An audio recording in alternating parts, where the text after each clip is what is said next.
He's the only player that I've ever seen that has everything that you need to be a great, great player, the best ever. Michael could do whatever he wanted. Scottie Pippen was a stopper, but Horace was one who had to cover a lot of ground. He made them the defensive team they were. And believe it or not, that's where they won, was with their defense. And now, your world champion, Chicago Bulls! Thank God you drafted me instead of Portland. That team really set the tone for the remaining championships, because after that, they just had a swagger and an arrogance that just overwhelmed their opponents. It's sit back and have a bedtime. Relax in your chair time. We'll be right back, like your hairline.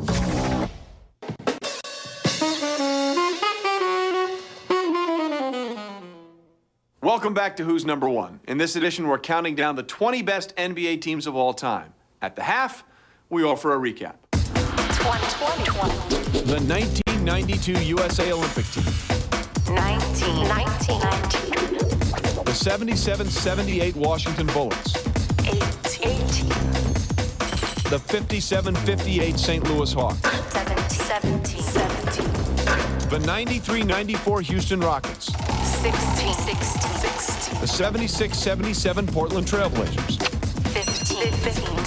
The 1952-53 Minneapolis Lakers. 14. The 1970-71 Milwaukee Bucks. 13. The 89-90 Detroit Pistons. 12. The 1969-70 New York Knicks. 11. The 91-92 Chicago Bulls.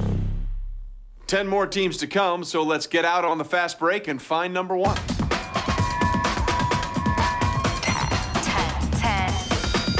Basketball in Boston. It's the NBA Finals with Bill Russell, number 6, brilliantly spearheading the Celtics before a capacity crowd of 14,000.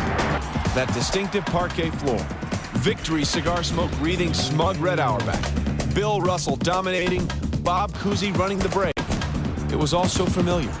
This 1961 edition of the Celtic Empire won its 3rd straight title en route to 11 championships in 13 seasons. The beginning of the dynasty was Cousy. And then Russell came, so now you got the nucleus of a pretty good ball club. The Celtics, during their dynasty years, had distinct teams. And the 60-61 team was the best of the early batch. When you look at the roster, we had 8 guys on that team ended up in the Hall of Fame, and there should have been 9. Boston Quintet dazzles the St. Louis Hawks with their fast break attack.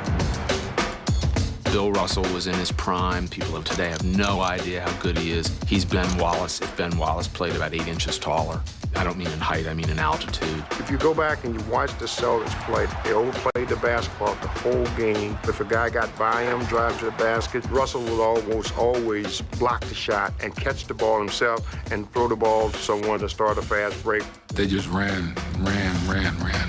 Changed the whole game. Bill Russell changed the whole game of basketball. How about the guys running the break down the court?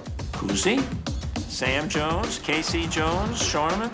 It's doing things that other teams have to learn to do. They were ahead of their time with their break, their fast break, and you take a look at that team, they had a lot of athletic players that could have played in the 80s. 9. In the playoffs, the 2001 Lakers were the windshield. Everyone they played, the bug. They went 15-1 to claim the 2nd of 3 straight titles. Shaq and Kobe bickered but coexisted, and Zen master Phil Jackson made them believers in sharing the ball. It was Phil Jackson's 2nd year there, so they had figured out the triangle. They had figured out each other. They fought a little bit during the year, but they figured out that it didn't matter. For the first time in all these guys' lives, winning was the only thing that mattered. Everybody was reaching for the same goals. We all wanted to win, and whatever it was going to take to get it done. Then you started to win and win and win, and it was unbelievable. There was nobody even close to win those playoffs. Well, they beat us. You know, I thought they were pretty special. They had a phenomenal coach. We could be down, never sweats, never worries, never changes, just comes in and says, okay, we're going to win this game. As a matter of fact, I already made hotel reservations for the next series. This is what we got to do. It's simple, you little punks. That Shaquille-Kobe combination before it totally disintegrated was fantastic to watch.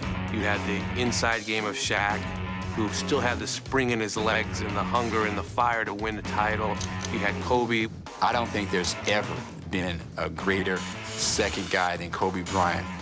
You can't be a team with just a great coach and a couple of stars, and they had Fisher and Robert Horry, Rick Fox. I think the 2000-2001 Lakers are arguably the best NBA team of all time.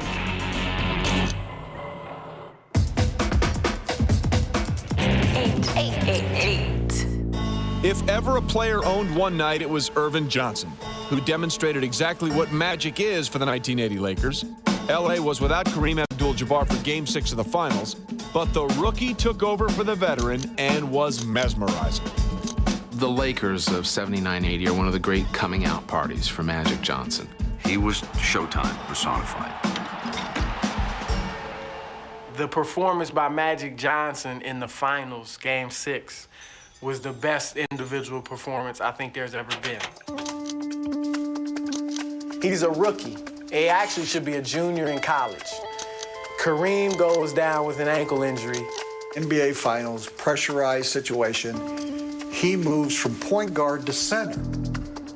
We did not think the Lakers had a chance to win the game. A rookie comes out and plays center and scores 42 points, 15 rebounds, 7 assists, plays all 5 positions. It was just amazing. Magic was in complete control. He was the best player on the floor by far that night. For a rookie to do that, to play out of position and win the NBA championship was just phenomenal. That's never been done prior to that, will never be done, I think, again. When it comes to who's number one, everyone has an opinion. Some say it's the cat with the best stats, others say it's the one who did the most winning. So we're here to bring all debates to an ending. So stay tuned. I promise we'll be back pretty soon.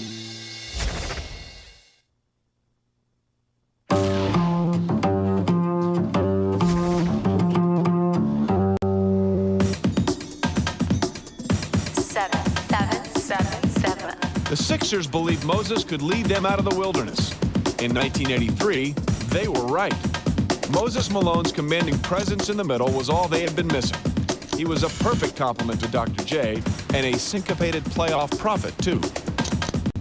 One thing we were always missing was a real inside presence. The man was Moses Malone. They had one of the best rebounders in the history of the game in Moses Malone. Just an unstoppable energy force. He brought them to the promised land.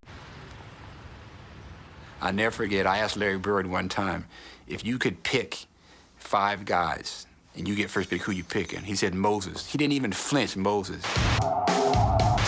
I said, why Moses? He said, I don't want to have to play against him, so he better be on my team. I could not win the title without Doc. Just teaming Dr. J with Moses was just an unstoppable tandem. What can I tell you? It was sweeter than honey. The 76ers were always Dr. J team. It was never Moses Malone team. Having a guy like Moses around, he was a dominant center. I never played with a dominant center. That was a team that had people who had been frustrated at different parts of their career, blocked in reaching championships, but that team wasn't going to be stopped. That team was arguably the best ever, in my opinion. After so many years of being so close, the city of Philadelphia had a tremendous outpouring of love for their 76ers. That's right, after 16 years, finally a parade for their NBA World Champions. 6. The tip-off that Boston was going to win came as soon as Bill Russell started his pre-tip-off retching. Despite struggling with pre-game jitters, the relentless rebounder and spidery shot blocker led the 64 Celtics to their 6th consecutive title in a run of 8. The 63-64 Celtics were remarkable in that it was a changing of the guard. That was a year after Cousy retired. Now it was Bill Russell's team, plain and simple, and Russell was one of the great winners of all time. The guy was, well, he is the greatest defensive player of all time. Their success started with him and somewhat ended with him. They've had players that are very dedicated to the team, When you build that mystique, everybody understands that the team is much bigger than the person. That's one of the things that Auerbach did so well. He could always find somebody to mix in as that fourth, fifth, sixth, seventh best player on the Celtics. That was his real genius.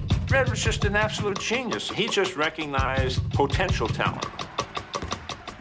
We had the best offense and the best defense.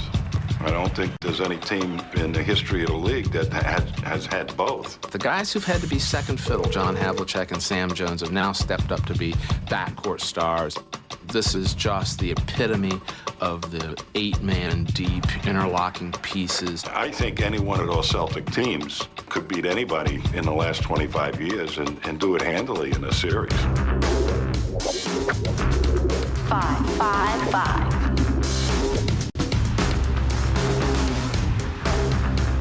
We were LA. We were Showtime, Showtime, Showtime, Showtime, Showtime. 5-5. They'd pull alongside an exhausted opponent, smile and ask, "Tired yet?" And then the '84 Lakers would rocket away. Magic Johnson at the throttle, Pat Riley urging more speed. Nowhere was their style more apparent than against Boston.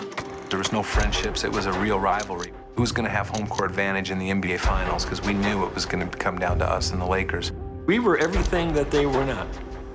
Probably we were everything that they wanted to be, but were not, and weren't perceived to be. Here was this Laker team coming from the West Coast, Showtime, finally overcoming the Celtics in the Boston Garden. We were too committed, we were too good, we were too prepared. It was our day. Pat was the Michael Jordan of the coaches. He's the ultimate coach. One sports writer put it best, I think, that he said that when the Celtics met the Lakers, it was the thoroughbreds against the Clydesdales. Showtime was just kicked up another gear. This team had fun. That was Magic now totally in charge. No question who the leader was. He'd take off on the board. He'd be speed dribbling. You'd have Worthy and Scott Cooper filling the lane. Showtime. He was the best, the livest, the funnest, just the greatest to watch because he was always excited. You never knew what he would do. You just always knew he was going to do something exciting. Magic was an absolutely unique basketball player, and he didn't have to do anything else but find a way to beat you. Magic could dominate, not just play, but he could dominate games. Irvin was one of the most competitive people I've ever been around. And not just on the basketball court, I mean in everything. He didn't like losing. This team, they knew they could outscore anybody at any time. And they just dared you to try to run with them. And as we saw, nobody could. The Celtic burden, all those years that you've had to put up with, is over. That dynasty is broken. The Lakers are the world champions this year.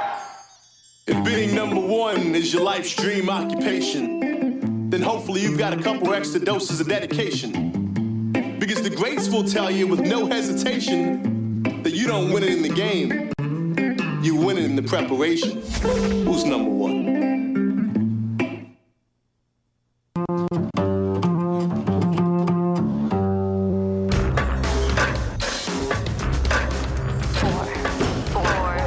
For 7 straight years, Wilt Chamberlain led the NBA in scoring but had no title to show for it. In '67, the Philly center concentrated his skills in other areas and got his ring. He averaged 24 points and 24 rebounds and was third in the league in assists. He probably could have scored his 50th game if he wanted to, but that was a situation where he learned to trust his teammates. When you need me to score, I'm here, but I'm going to control the boards, I'm going to control the defense, I'm going to do whatever you guys need me to do. It was great to see Wilt do that. Nobody thought that Wilt, could bury his ego a little bit. He led the league all those years in scoring. What more is there to do offensively in basketball? And I think he wanted that championship badly. 1967 Philadelphia 76ers. If you could put them in a time machine and move them to the present, they would probably win the NBA title right now. This is just a ridiculously talented team.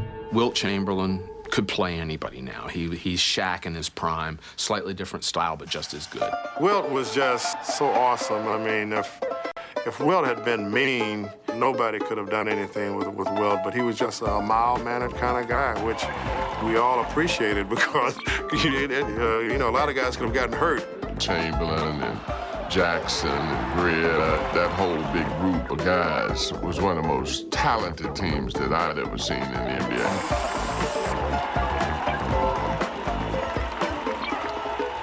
Every once in a while, everything just clicks, and you just get the right players on the right team at the right time.